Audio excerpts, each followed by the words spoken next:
So what I'm going to do is take the LeapPad apart. First thing we want to do is get the batteries out. You've got these two slots here. You're meant to put a coin or something in, but I'm saying if you just push down firmly there, you can get both the sides off. Batteries pop out. God, and I got it.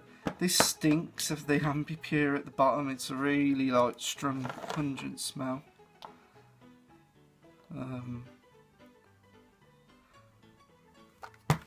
These second batteries are always a pain to get out because I think the best way to do it, as I've just done, is to tilt it up like that. There's a little tab in there that stops them sliding together. There we go. That's out. So on the back of here, you've got 1, 2, 3, 4 main screws and then 2 smaller screws. So what we'll do first of all, take the main screws out. You will need a small screwdriver set to get at these.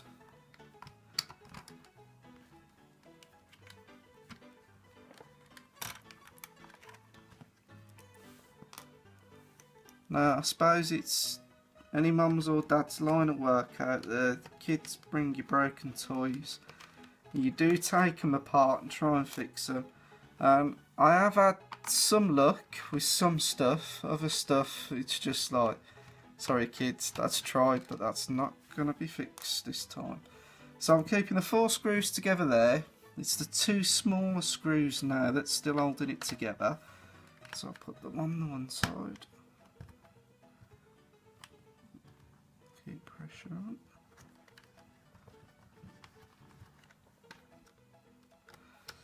Can't actually see the camera. I hope this is coming out alright. It's on centre.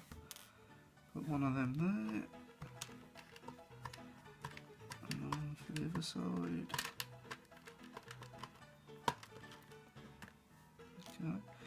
If I hold this up, I don't know if you can see the carpet fibres on there, whether I'm in the right place. You can see where it's melted it. If I turn the front around, you can see where it melted to the bottom of it.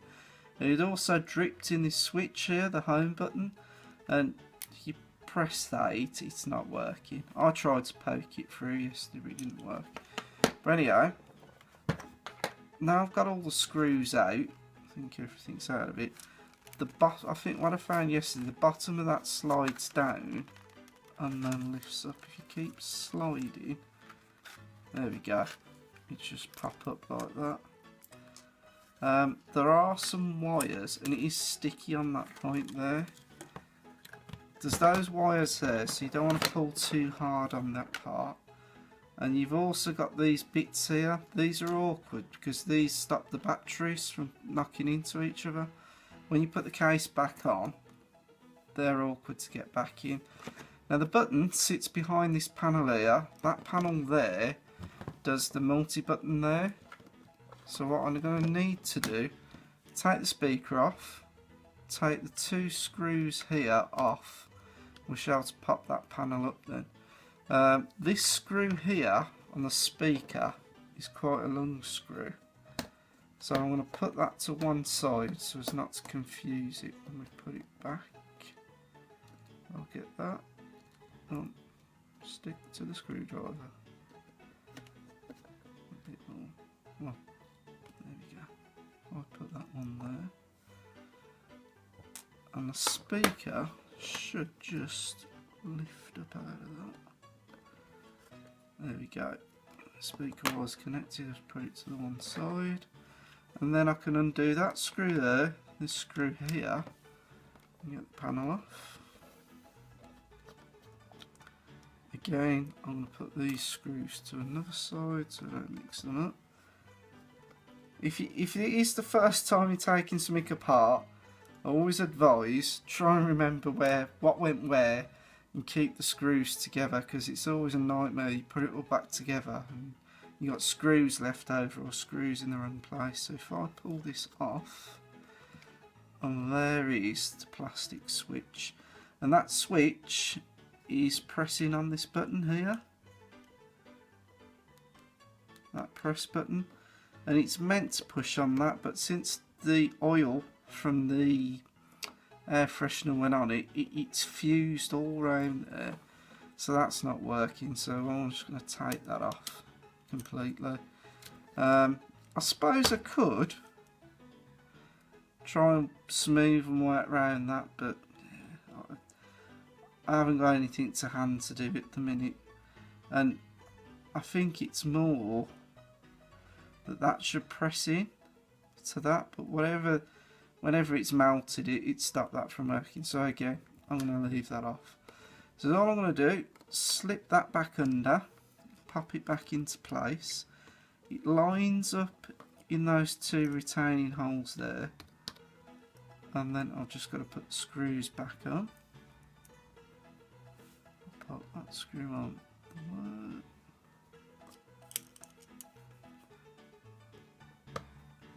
It's always a good idea as well, when you're working on electronical items, never touch the PCB, never touch capacitors like that. And I know it's only battery operated, but always be aware that there could be electrical current still in the device. So always be wary of what you're touching, and if it's high voltage, don't do it unless you know what you're doing, because it can be dangerous. Right, I'm going to pop the speaker back in now. The speaker fitted just under there, I'm going to guide it in. So it sits on that retaining clip there, and then that lines up with that hole there. So that was the longer screw, that one there. Just pop that back in, like so. There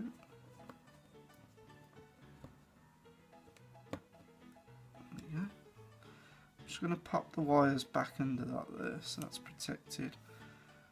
I think that would be in then, so I'm going to leave that out of the way. Now the case goes back on in reverse, so you have to get the back of the chassis over the holes there. So you've got your headphone input and the USB input, but as I mentioned, you've got these two little clips that slide where the batteries go. And what I've found, God, man, this thing stinks. I'll have to wipe it with a baby wiper, something in a bit. See if we can get rid of that smell of it. You have to force these under and then drop it down. The trouble is, as it drops, they drop out. So I've got one side in, now I've got to get the other side in without that side coming out.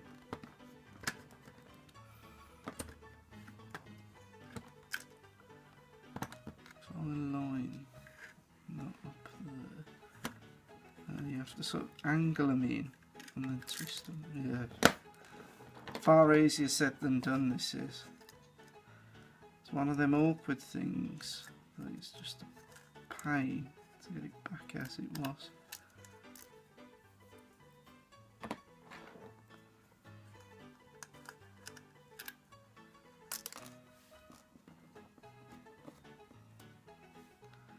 Might be better if, what I did, thinking about it, if I hold it over there that way,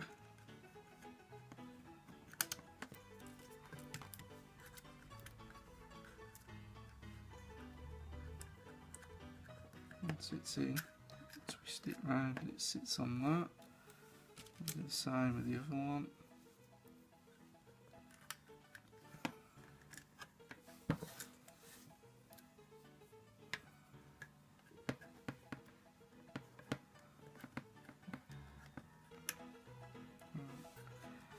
Now that I've done that, if I turn this over, get it the right way around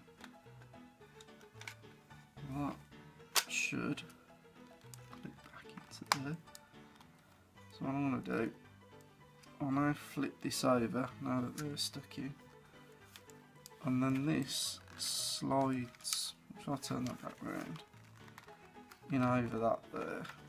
So we've got that closed up.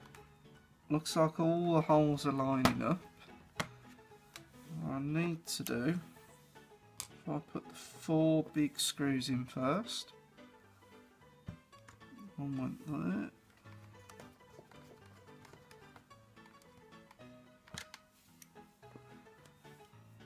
And one went there.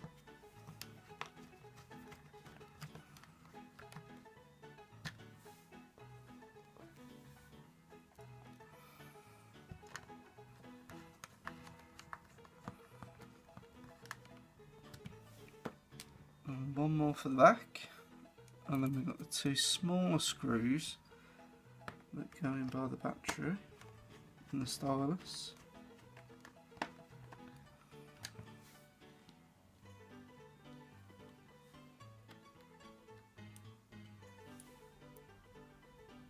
Always good to use a magnetic screwdriver, because there's nothing worse than trying to guide small screws into devices.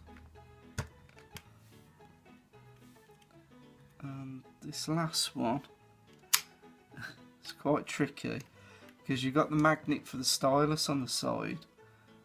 Now whenever you try and put the screw in, it flies out, so you have to sort of guide it in as you do it.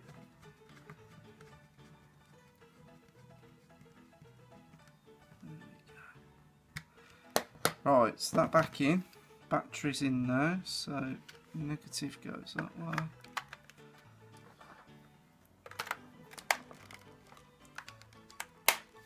And to the other side.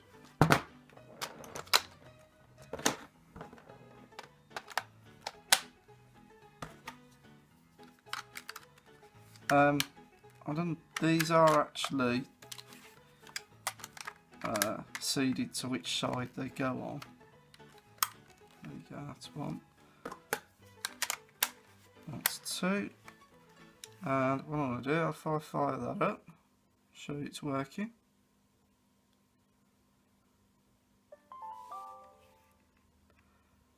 What I'm going to do,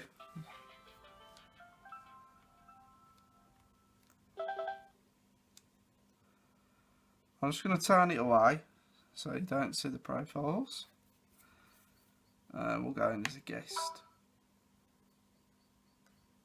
Game progress and badges will not be saved while playing as a guest. So if we go, just make sure that works. If we go on this train going.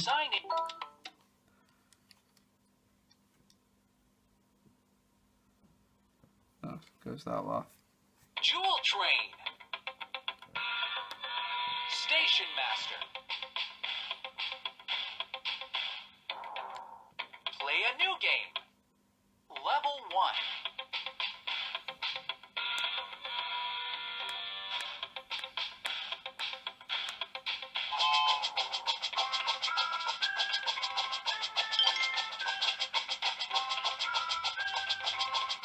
Gaming at the cutting edge here. Well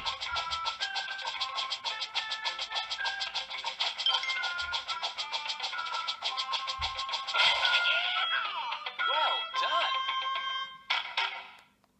Level 2. Right. What wasn't working yesterday was the home button. But now I've taken that button off. We can get back to the home screen. So the kids can continue using that. I might sort of retrofit something else in there to work as a button, but just for the minute I can continue playing on it. So let's just kill that. As I say, it was an impromptu video. Not really expected to do something like this for the channel. But yeah, I certainly won't be using plug-in air fresheners anymore. Thanks for watching, and we'll see you in the next one.